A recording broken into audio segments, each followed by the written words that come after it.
Olá, já está no ar o vídeo mais relevante da sua semana, com os fatos relevantes publicados entre 10 de agosto e 14 de agosto pelos fundos imobiliários com mais de 10 mil cotistas. Bastante coisa interessante essa semana. No vídeo da semana passada, muita gente adorou a explicação lá do que aconteceu no XP Log. Essa semana eu acho que vai acontecer algo parecido. Teve uma operação que envolve um ativo que pouca gente conhece, e a gente vai explicar. Então não perca, além dos fatos relevantes, sempre uma oportunidade da gente aprender com o que acontece no dia a dia.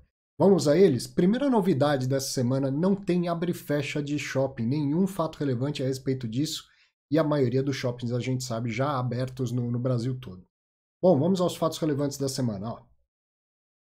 Primeiro, no dia 10 de agosto, o VBI Logístico, que é o LVBI 11, administrado pelo BTG Pactual e gerido pela VBI, anunciou a terceira emissão de cotas, no valor de 500 milhões de reais, e essa é uma ICVM 400, instrução CVM 400, ou seja, é aquela distribuição pública propriamente dita, não é para todo mundo. Qualquer investidor pode fazer reserva, não precisa ser qualificado nem profissional. Então é uma 400. Vai ter direito de preferência para quem já é cotista, na razão de 44,34%. Então, quem já tem cotas vai receber direitos e preferência 44,34% em relação à sua posição atual de cotas. E vai ser possível ceder esses direitos. Não está escrito negociar. Portanto, eu entendo que a cessão vai ser somente via escriturador, o que é um tanto mais burocrático. E aí pode ser graciosa, né, de graça ou cobrada, mas cobrada à parte, porque a B3 não vai estar envolvido no processo de negociação. O preço por cota vai ser de R$ 118 reais, e é esse o preço ponto final. Os custos da operação vão ser arcadas pelo fundo. A oferta ainda não foi registrada na CVM, então é um primeiro fato relevante, já vai até com bastante detalhe, preço da oferta, direito de preferência, razão de direito de preferência, mas ainda certamente sairá um outro quando a oferta estiver registrada na CVM. Ok. Também no dia 10 do 8, e aí eu juntei do dia 10 e do dia 13, o Rio Bravo Renda Varejo, RBVA, que é administrado pela Rio Bravo, anunciou no dia 10 que o Santander notificou que não renovará 26 dos 28 contratos de locação com o fundo. E esses contratos têm vencimento entre dezembro de 2022 e julho de 2023. Bom, não há impacto na receita do fundo até o vencimento dos contratos. Vamos deixar isso claro. Não é que o banco está saindo agora e vai parar de pagar aluguel. Ele vai cumprir o contrato até o final e já anunciou que não vai renovar. Para o fundo, a melhor coisa é ter esse anúncio com tanta antecedência, certo? Porque agora a gestão começa a trabalhar e ir atrás de inquilinos para esses imóveis, né, que são agências bancárias. Então não é um rompimento de contrato, é só um aviso com muita antecedência de que os contratos não serão renovados, o banco não tem interesse em renovar esses contratos. Então a notícia não é ruim, a notícia era esperada de que pelo menos parte dos imóveis não fossem renovados, e a antecedência faz disso uma vantagem para o gestor e, consequentemente, para o cotista do fundo. Tá? O motivo do banco fazer isso, a gente sabe, vai ter um próximo fato relevante já, está tendo uma briga lá entre Rio Bravo e Santander. Né? O Santander entrou com ações judiciais, uma ação para cada agência, 28 ações, tudo para dificultar um pouco a vida. Então, sei lá, está tendo um desentendimento entre fundo e inquilino. E além das ações judiciais, eles resolveram agora soltar já essa notificação. Se a intenção era atrapalhar a vida do fundo, não é isso que vai acontecer, porque a antecedência é um trunfo para o gestor, não tem a menor dúvida. Bom, esses 26 contratos correspondem a pouco mais do que 48% das receitas do fundo imobiliário. No total, são 28 contratos de locação com Santander. Os 28 correspondem a pouco mais do que 55% da receita do fundo. Pode ser que esses dois que faltam ainda sejam notificados no futuro, né? Por isso, até que eu acredito eles já tenham colocado essa informação no fato relevante. Mas o que se sabe são de 26 imóveis e eles representam um pouco mais do que 48% da receita do fundo. E até o vencimento entre dezembro de 2022 e julho de 2023, não vai ter nenhum impacto na receita. Segue normalmente as 28 ações judiciais. Que ações judiciais? E vem um outro fato relevante no dia 13 do mesmo fundo, dizendo que todas as liminares foram rejeitadas. O Santander apresentou agravo de instrumento de todas essas decisões. O TJ de São Paulo, o Tribunal de Justiça de São Paulo, já tinha dado 16 decisões favoráveis ao fundo. Isso no dia 13 do 8 até as 20 horas, quando publicaram o fato relevante. E depois, no dia seguinte, acho que até as 16 horas, coisa assim, continuava o mesmo número de 16 decisões favoráveis. Então, comentei agora há pouco, o Santander entrou com ação na justiça pedindo... Se você acompanha sempre os fatos relevantes, você já sabe bem disso. O Santander entrou na justiça pedindo para reduzir pela metade o valor dos aluguéis, ou ainda com um pedido liminar, né, antes da decisão final, que fosse depositado judicialmente essa metade, então o aluguel total, mas que metade ficasse, digamos, retido na justiça até a decisão final. Era uma forma de já forçar liminarmente esse abatimento de metade do valor do aluguel. E ao invés de fazer uma única ação pedindo isso para todos os contratos de locação, eles entraram com 28 ações, uma ação para cada imóvel. Bom, todas as 28 liminares foram negadas. Passo seguinte no emaranhado, que é o nosso processo civil, é a possibilidade desse recurso aqui, ó, que é o agravo de instrumento. Essas coisas me lembram porque que foi muito bom eu ter estudado direito, mas melhor ainda eu não ter seguido na carreira jurídica. Com todo respeito aos colegas advogados, mas eu não tenho paciência para essa burocracia toda que é o nosso direito. Bom, eles entraram então com 28 agravos de instrumento, 16 já haviam sido negados ao Santander, favoráveis ao fundo. Além disso, além dos fatos relevantes, por isso que está em outra cor aqui, a Rio Bravo divulgou um relatório especial no dia 14, tem lá informações também um pouco mais detalhadas, e eles anunciaram que vão fazer um webcast no dia 20 de agosto, e você pode enviar suas dúvidas até o dia 17 de agosto, 10 horas da manhã. Mas não é para mim que você vai enviar a dúvida, é para Rio Bravo, e aqui esse QR Code te leva até o formulário para envio de dúvida, certo? Então, se você é cotista do fundo, tem dúvidas sobre o futuro, sobre o que está acontecendo agora, participe, mande as suas dúvidas e depois assista esse webinar que eles vão fazer.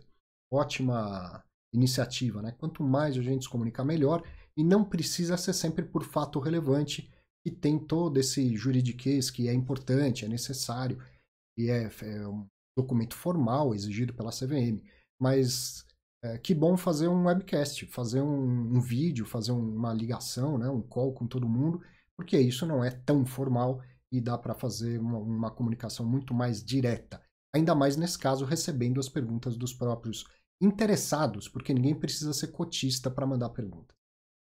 Então tá, dia 10 e dia 13, agora eu volto para a cronologia, tá? Ó, dia 11 de agosto, o VILG, que é o 20 Offices, administrado pela BRL Trust e gerido pela 20, anunciou a 5ª emissão de cotas. E é essa note que é uma 476, então é aquela que é só para profissionais, tá?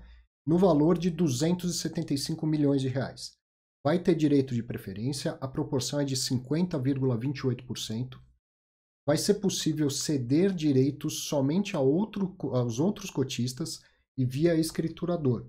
Então veja como aqui está bem claro, não tem negociação em bolsa, é possível ceder pelo escriturador e ainda assim só é possível ceder para alguém que já seja cotista do fundo, tá? Não pode ser uma outra pessoa de fora.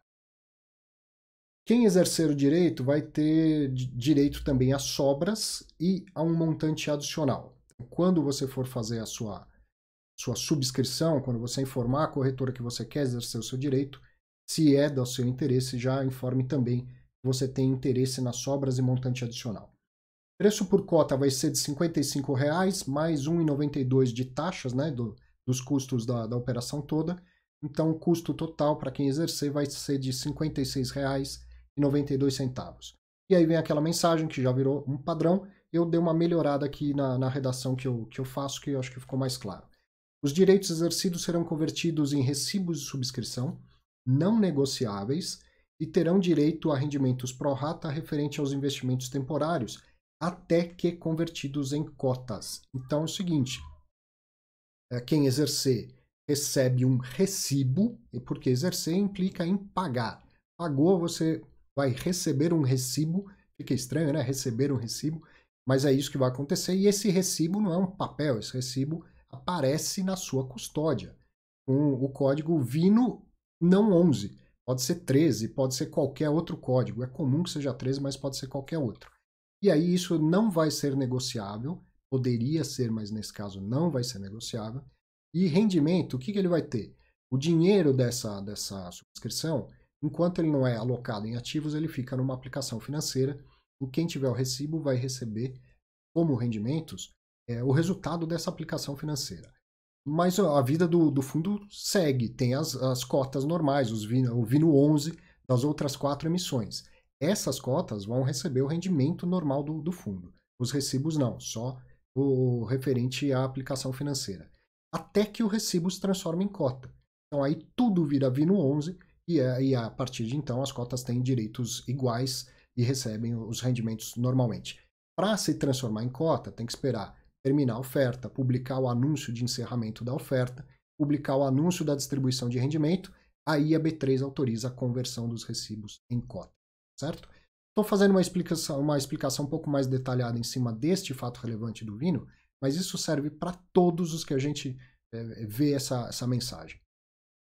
Vamos seguir, tem mais fato relevante. No dia 12 de agosto, o Quasar Agro, que é o QAGR11, administrado pelo BTG Pactual e gerido pela Quasar Asset, anunciou a aquisição de 3 imóveis por 98 milhões de reais. Os imóveis são localizados em Uberlândia, Nova Ponte, essas 2 cidades em Minas Gerais, e Jataí, que fica em Goiás. E todos estão locados para Brasil Foods, para a BRF SA. São contratos atípicos com vigência de 5 anos a partir de 31 de julho deste ano 2020. O valor do aluguel mensal é de R$ 701.604,30, e isso representa aproximadamente 14 centavos por cada cota. E esse valor vai ser corrigido anualmente pelo IPCA. Bom, as informações do fato relevante eram apenas essa, não tinha uma foto dos imóveis, não tinha um detalhe maior. A gente sabe que esse fundo ele não tem agro no nome à toa, o objetivo é atuar com imóveis relacionados ao agronegócio, e quem já conhece o Quasar, já viu um relatório gerencial, já entrou no site, sabe que boa parte dos imóveis são silos, que são aquelas estruturas para armazenar grão, É até curioso chamar aquilo de imóvel, mas sim, é considerado como um imóvel. É bem provável que esses 3 imóveis sejam também silos ou galpões para armazenar grãos, mas isso não está detalhado no fato relevante. Vamos esperar que provavelmente a gestão vai dar mais detalhes, vai mostrar imagens desses imóveis no próximo relatório gerencial ou até no site mesmo. Tá? Mais fatos relevantes. No dia 13 de agosto, o GGR Covep Renda, que é o GGRC11, administrado pela CM Capital Markets e gerido pela Supernova, anunciou o seguinte: alteração do preço de aquisição e do valor do aluguel do imóvel de Igaraçu, em Pernambuco. Essa compra foi anunciada no ano passado, em outubro de 2019. O que está sendo anunciado agora é que o valor da compra mudou para maior e, com isso, também mudou para maior o valor do aluguel. E por que teve essa mudança de valor? Em razão de investimento para incremento de estrutura elétrica, no valor de R$ 365.240,18. Então é o seguinte, o valor de aquisição, eu cabo aqui, melhor. O valor de aquisição que tinha sido anunciado lá em outubro de 2019 foi de R$ 68.416.520,30. Então esse valor mudou para R$ 68.781.760,48. Veja que a diferença é exatamente esses 365 mil do que vai ser investido nessa obra de infraestrutura. Bom, mas se aumentou o preço pago, aumenta também o aluguel que o inquilino vai pagar a partir dessa melhoria. Então o valor do aluguel vai de R$ 520.237,76 por mês para R$ 523.069,13 por mês. Com isso, mantém a mesma relação lá do cap rate de quando foi feita a compra desse imóvel. Então essa alocação representa aproximadamente 0,0804 de rendimento bruto por cada cota. Vamos a mais um fato relevante. Esse aqui, ó. Esse aqui é aquele que muita gente não deve ter entendido totalmente. No dia 14 de agosto, o CSHG Real Estate, que é o HGRE11, que é administrado pela CSHG, anunciou o seguinte, olha, o fundo submeteu ao CAD, e aqui confesso que nem eu entendi. O que é CAD eu sei, aquele órgão que trata das questões de concentração comercial, da boa concorrência, eu já vi isso várias vezes. A empresa A, a rede Drogarias A comprou a rede Drogarias B, então agora o CAD vai ver se não tem uma concentração muito grande, se não fere a livre concorrência, e aí ele tem que aprovar ou não tem que aprovar. Bom, super normal esse tipo de coisa. Agora, a venda de um imóvel ser submetida ao CAD, confesso que é a primeira vez que eu vejo, e quando tiver oportunidade eu vou perguntar para o Augusto. Não quis perguntar num sábado, né? Podia ter perguntado para trazer aqui já nesse vídeo, mas pô, é sábado, né? Deixa o cara lá. Mas durante a semana eu vou tentar bater um papo, ver se ele pode me explicar isso aí. Bom, mas não é essa a questão que pouca gente deve ter entendido. O fundo submeteu ao CAD a operação de venda do edifício Verbo Divino e de 20.099 CEPACs vinculados ao terreno para uma SPE que é subsidiária da Exetec. E aí que está o negócio, né? Por que esse treco de CEPAC que eu nunca ouvi falar? Fica tranquilo que eu vou te explicar com detalhes isso. Vamos terminar o fato relevante? Ó. O valor da venda do imóvel mais os CEPACs soma R$ 148.188.120. O recebimento vai ser da seguinte forma: R$ 14.818.812 de sinal, se e quando superadas as condições precedentes, e mais 11 parcelas semestrais de R$ 12.124.482,55, e essas parcelas vão ser corrigidas por Selic mais 1,5 ao ano. Embora elas sejam semestrais, a correção é ao ano. Só fazer equivalência de taxa para corrigir semestralmente. A primeira parcela vai ser paga em 9 meses após o sinal ou em 31 de maio de 2021, o que acontecer antes. Com mais detalhes, a gente, olha aqui, ressaltar, né? O pessoal da CSHG costuma dar aqueles fatos relevantes super detalhados, imagem dos imóveis, a modelagem financeira da operação, tudo. Acontece que esse aqui ainda não está concretizado. Tem lá as condições, espera aí que me fugiu o nome, vou ler de novo. As condições precedentes, né? Ou do diligence, aquelas coisas. E agora o fundo é vendedor, então ele tem que apresentar toda a documentação, tudo que o comprador quiser, antes do comprador efetivamente bater o martelo. Então isso não foi feito, mas já anunciaram que a operação está em curso. Então quando anunciarem a operação mesmo, né, se forem superadas essas condições, aí vem um novo fato relevante com muito mais detalhe. O edifício pertence ao HGRI há muito tempo, tinha a Pepsi como inquilina, era um monousuário, a Pepsi saiu, e aí esse edifício está um tempão vazio, tem sido uma dificuldade lá para a gestão.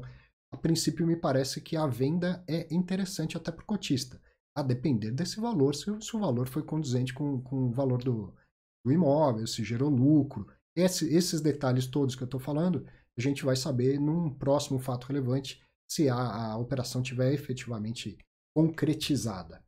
Então, ó, mais detalhes quando superadas essas condições. Vamos bater um papo sobre esse tal de CEPAC. O que é isso aqui? CEPAC, ó, é o Certificado de Potencial Adicional de Construção, então uma sigla, né? CEPAC. Eu chamo didaticamente de terreno virtual. Dá uma olhada nessa ilustração que eu tentei fazer aqui, ó. Imagina que numa determinada região, a prefeitura, que tem lá o plano diretor, diga o seguinte: você pode construir, qualquer pessoa interessada pode construir até essa altura aqui, ó, essa linha vermelha. Mas eu quero construir mais, posso? Pode. Quer construir mais um pouco? A própria lei vai te permitir construir, ó, até aqui. Então essa diferença aqui é o adicional. Opa, o CEPAC é um certificado de potencial adicional de construção. Ah, já começamos a entender o que é esse tal de CEPAC.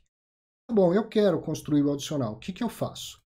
Na imensa maioria das vezes, a prefeitura vai dizer o seguinte: então vem aqui e me dá uma grana. por dentro, tudo certo, não é nada disso que você está pensando, é tudo certinho, tudo por dentro, tá? Me dá uma grana que eu te permito construir esse adicional. Essa grana tem nome, se chama outorga onerosa, ou seja, eu te onero em troca da outorga para construir a mais do que a lei permite. E veja que esse a mais aqui, ó, esse adicional, também já está na lei. Não é que eu posso pagar e construir o quanto eu quiser. Tem um limite já previsto do adicional. E isso acontece, não posso afirmar isso, mas na grande maioria das cidades do Brasil, não vou dizer em todas, mas na grande maioria das cidades do Brasil, já acontece isso e tem essa outorga onerosa. Onde entra o CEPAC nessa história? O CEPAC ele nasce por lei, numa votação da Câmara Municipal, e tem que aprovar uma lei chamada Operação Urbana Consorciada.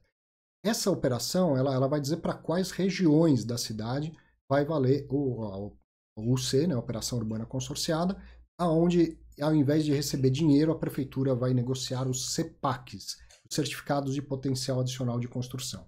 Então é o seguinte, votou, nessa região tem CEPAC, então não tem mais a outorga onerosa. Funciona da mesma maneira, você quer construir o adicional, você tem que me entregar um valor, mas não é mais em dinheiro, é num título, que é o CEPAC, que é o Certificado de Potencial Adicional de Construção. Essa operação é interessantíssima. Então, o CEPAC, vou sair da tela, não tem problema eu ficar em cima do prédio, né? O CEPAC permite construir mais ou alterar o uso. O que é isso? Ah, o plano diretor fala que naquele bairro o uso é estritamente residencial, não pode ter nada comercial. Mas se você me entregar uma determinada quantidade de CEPACs, você pode dar um uso comercial naquele endereço, naquele bairro. Tudo isso já previsto na regulamentação. No caso aqui, a gente está vendo a questão do adicional de construção. Então, quando o uso é para construir mais, olha que legal, cada CEPAC vale X metros quadrados. Vamos imaginar que isso aqui, ó, esse adicional, é, sei lá, 5.000 metros quadrados e que cada CEPAC dá direito a construir mais 1.000 metros quadrados. É um chute, um exemplo só para ser didático.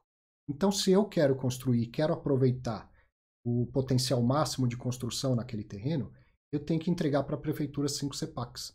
Nesse meu exemplo, cada CEPAC vale 1.000 metros quadrados. Eu não dou dinheiro, eu compro o CEPAC e em troca do CEPAC eu dei dinheiro, certo? E entrego na prefeitura os 5 CEPACs. O que ela faz? Recebe, registra e rasga o CEPAC. Tira o CEPAC de circulação. Por isso que eu chamo isso de terreno virtual. Porque quando é feita essa operação, a primeira venda de CEPACs ao mercado é um leilão feito na bolsa. A prefeitura, nesse caso aqui, estou explicando isso por causa do fato relevante lá do Verbo Divino, então a gente está falando da prefeitura do município de São Paulo, da capital de São Paulo. Ela vai na bolsa, na B3, faz um leilão de venda de CEPACs. E qualquer um pode comprar, qualquer interessado pode comprar. Então a B3, a prefeitura já recebeu essa grana, logo de cara. Já aí uma grande vantagem em relação à outorga onerosa, porque a prefeitura recebe dinheiro antes. Na outorga onerosa, só entra dinheiro para a prefeitura quando alguém efetivamente resolve construir. No caso do CEPAC, ela vai lá e vende. Eu posso comprar esse CEPAC e ficar 10 anos guardando ele. Não tem problema, a prefeitura já recebeu o dinheiro. Então aí já tem uma vantagem. Fora a vantagem para a sociedade, que é toda a transparência em relação a essas negociações. E aí, eu quero construir e quero aproveitar o adicional. Mas eu não tenho CEPAC, eu não comprei no leilão, ou os que eu comprei eu já usei, o que eu vou fazer? Eu tenho que comprar de alguém. Ele é negociado em bolsa, inclusive. Se você tiver curiosidade para os CEPACs de emissão da Prefeitura de São Paulo, PMSP 11B de bola e PMSP 12B de bola, você vê no seu home broker tem negociação disso. Quase não sai negócio, mas tem código e tem possibilidade de negociação. Vou tomar uma aguinha aqui. E aí tem um número conhecido de CEPACs que foram emitidos naquele leilão. Como a prefeitura recebe e cancela os CEPACs, eles vão ficando mais raros. É como um terreno de uma determinada região. Ah, tem um monte de terreno, ele vale pouco. Está sobrando menos terreno, cada vez menos terreno, o preço vai subindo. O CEPAC também, ele vai valorizando ou desvalorizando, ele vai oscilando de preço de acordo com o interesse que o mercado mostra por CEPACs daquela região. Então, ou eu comprei no leilão e a prefeitura já tem essa grana, ou eu compro no mercado secundário de alguém que tenha para vender e aí eu entrego na prefeitura e consigo construir esse adicional. Só para a gente terminar de entender essa explicação, tem mais um slide aqui, ó. Se você nunca ouviu falar disso, saiba que é um programa que faz muito sucesso, porque esse recurso que entra para a prefeitura, ele é inclusive apartado do orçamento da prefeitura. Não dá para desviar, não dá para usar com outra coisa. Para onde vai o dinheiro da venda do CEPAC? Vai para obras de infraestrutura naquela mesma região, e essas obras elas já estão todas relacionadas no prospecto inicial. Sabe quando você vai entrar no IPO de um fundo imobiliário, não tem um prospecto inicial? O CEPAC também tem um prospecto inicial, você pode baixar no site da B3, se tiver curiosidade de aprender mais sobre eles. E aí já tem lá tudo que vai ser feito com esse dinheiro, e a prefeitura tem que fazer, e não pode usar esse dinheiro para outra coisa, senão o prefeito se enrola com lei de responsabilidade fiscal. É uma das raras coisas que funciona muito bem no Brasil. E olha, algumas das obras conhecidas no Brasil inteiro que foram financiadas com recursos de CEPAC. Porto Maravilha, no Rio de Janeiro, isso aqui ficou conhecido até no mundo, né? Porque na Olimpíada isso virou um ponto de encontro de todo mundo que foi assistir às Olimpíadas. E aqui em São Paulo, a Ponte Estaiada, o Brasil inteiro conhece, virou meio que um cartão postal da cidade, né? Também toda financiada com recursos de CEPAC. Então, uma operação bem interessante. E lembre que fundo imobiliário não precisa negociar exclusivamente imóvel. Tem um monte de outras coisas que ele pode negociar. Estão todas relacionadas no artigo 45 da instrução CVM 472. E uma dessas coisas é o CEPAC, Certificado de Potencial Adicional de Construção. Mais uma vez, aproveitando os fatos relevantes, aproveitando o fato concreto, a gente aprende um pouco mais sobre esse mercado. Vamos aos destaques? Destaque da semana, primeiro esse aqui, ó. Boletim de mercado imobiliário da B3, acho que eu consigo entrar aqui, ó. Boletim do mercado imobiliário da B3 com dados consolidados de julho foi divulgado sexta-feira. Hoje é dia 15, foi divulgado dia 14. Eu vou fazer um vídeo com mais detalhes sobre ele, comparando com outras datas, mas esse destaque é sempre gostoso de dar, né? Chegamos a 957 mil investidores em fundos imobiliários e teve crescimento de todos os tipos. Desde o mês passado, a B3 melhorou a qualidade dessa informação e começou a incluir, além de um gráfico, essa tabelinha aqui, ó. São 957 mil, mas estão divididos entre pessoa física, investidor institucional, não residente, instituição financeira e outros. Então, pessoas físicas, grande maioria, 952.435. Vou fazer uma continha rápida aqui, ó. 900... Jogando conta rápida, mentira. Já faz conta rápida. 957.952.435. 99% dos investidores são pessoas físicas. Incrível, né? Vamos até conferir, porque você nunca deve confiar na conta de um advogado. 950. Se você é advogado, você sabe que somos colegas e que é assim mesmo. Se eu fosse engenheiro, eu fazia até de cabeça essa conta. 99,5% dos investidores são pessoa física. Mas eu vou fazer um vídeo detalhando mais, você vai ver que tem crescido a proporção de investidores institucionais.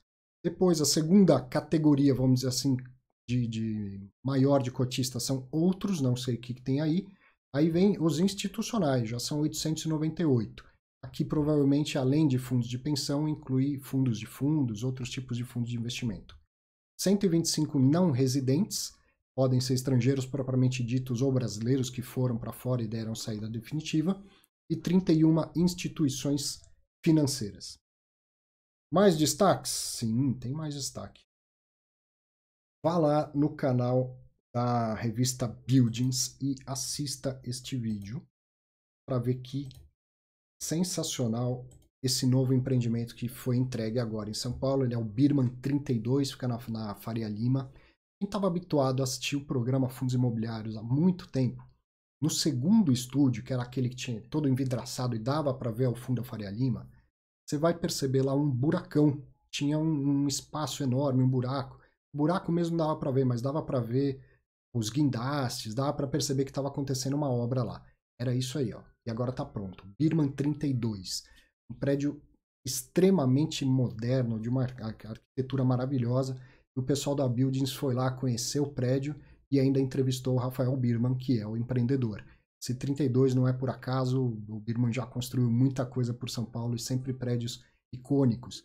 Quem é daqui, quem entende um pouco de mercado imobiliário, fala, esse aqui é do Birman, esse é do Birman e tal. E essa é a obra mais recente dele. Assista o vídeo, muito interessante de ver. E outra coisa bacana para a gente perceber é que, apesar de ter sido entregue agora, ele já está quase todo locado. Então, o interesse por grandes espaços de escritórios modernos, com tecnologia embarcada, continua assim aquecido no nosso mercado. Para terminar, compartilhe esse vídeo, esse que você está assistindo agora, e também da Buildings, que vale muito a pena, e me encontre por aí. Me encontre por aí. Ó, no Telegram tem uma lista lá, Arthur V. Moraes. No Instagram, Arthur V. Moraes, você me encontra nessas duas redes. E no canal do YouTube, se você está assistindo esse vídeo, você já deve estar no canal. Então compartilhe, se inscreva, para que cada vez mais pessoas tenham acesso a esse conteúdo. Eram essas os fatos relevantes, os destaques da semana e mais uma oportunidade. Dessa vez a gente aprendeu o que é o CEPAC. Grande abraço para você, até a semana que vem com mais fatos relevantes.